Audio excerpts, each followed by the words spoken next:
সুমাইয়া রিমু উঠতি মডেল। আমাদের makeup man যে ছিলেন আমাদেরই ছোট ভাই মানিকের বউ। তো মানিক প্রথমে আমাদের কাছে নিয়ে আসে, শুটিং স্পটেই নিয়ে আসছিল কোন এক ছবির শুটিং এ এফডিসিতে। তো তখন হলো মানিককে বলেছিলাম, বউ তো দেখতে সুন্দর, ও আবার মিডিয়াতে কাজ করাবে। আমি কই, যার তার কাছে নিয়ে যাস না বেটা, বউ ভাইগে যাইব, কারণ মেয়েটা দেখতে সুন্দর তো। আর যদি কাজ করাস, আমরা যারা তোর পরিচিত আছি তাদেরকে কাজ করাস, তাও বেঁচে যাবি, কারণ আমরা তো ভাই ব্রাদার।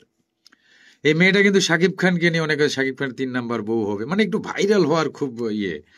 আবার মেকআপ কে করাইতো? মানিক নিজে। মানিক কিন্তু ভালো মেকআপ ম্যান, ওই কিভাবে কত সুন্দর করা যায়। সে মেয়ে ডিভোর্স দিছে মানিক রে। আর আমাদের দেশের কিছু পুরুষ আছে খাওয়া মালকে খুব পছন্দ করে। হ্যাঁ, ঘরে কিন্তু এর সে কিউট বউ, কিন্তু খাওয়া মালগুলা ভিতরে তো কিছু নাই, বাচ্চা চুষে শেষ করেছে। ওইটারে মোটামুটি একটু ফম টম দিয়ে পাহাড় বানিয়ে ওই পুরুষের সামনে গেলে ওই পুরুষ মনে করে কি পাইলাম রে। তারপর যখন সেই প্রেমের পর বিয়ে শাদী, তারপর তো ওমা ভিতরে তো কিচ্ছু নাই, তখন আবার ওখান থেকে ঝড়, এখানেও আর যাইতে পারে। এও তো ততক্ষণ আরেকটা নিয়ে আসছে, এখন ওরেও পায় না, এরেও পায় না। ভাইরে ভাই, মিডিয়াতে যারাই আসে তারাই কেন জানি পাগল হয়ে যায়। এখানে ভাই সব রঙিন। এই রঙিনে আমি বলছিলাম, যদি মিডিয়াতে তুই চাউর করিস তোর বউরে পাবি না, পায় নাই, গেছে গা, পাখি উড়াল দিছে। সুমাইয়া রিমু উঠতি মডেল। আমাদের মেকআপ ম্যান যে ছিলেন আমাদেরই ছোট ভাই মানিকের বউ। তো মানিক প্রথমে আমাদের কাছে নিয়ে আসে, শুটিং স্পটেই নিয়ে আসছিল কোন এক ছবির শুটিং এ এফডিসিতে। তো তখন হলো মানিককে বলেছিলাম, বউ তো দেখতে সুন্দর, ও আবার মিডিয়াতে কাজ করাবে। আমি কই, যার তার কাছে নিয়ে যাস না বেটা, বউ ভাইগে যাইব, কারণ মেয়েটা দেখতে সুন্দর তো।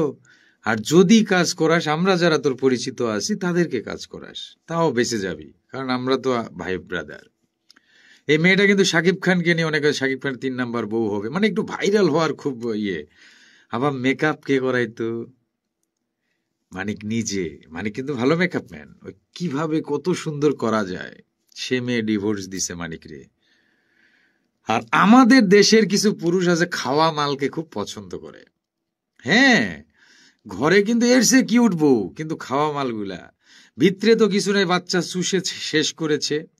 ওইটারে মোটামুটি একটু ফম টম দিয়ে পাহাড় বানিয়ে ওই পুরুষের সামনে গেলে ওই পুরুষ মনে করে কি পাইলাম রে। তারপর যখন সেই প্রেমের পর বিয়ে শাদী, তারপর তো ওমা ভিতরে তো কিচ্ছু নাই, তখন আবার ওখান থেকে ঝড়, এখানেও আর যাইতে পারে। এও তো ততক্ষণ আরেকটা নিয়ে আসছে, এখন ওরেও পায় না, এরেও পায় না।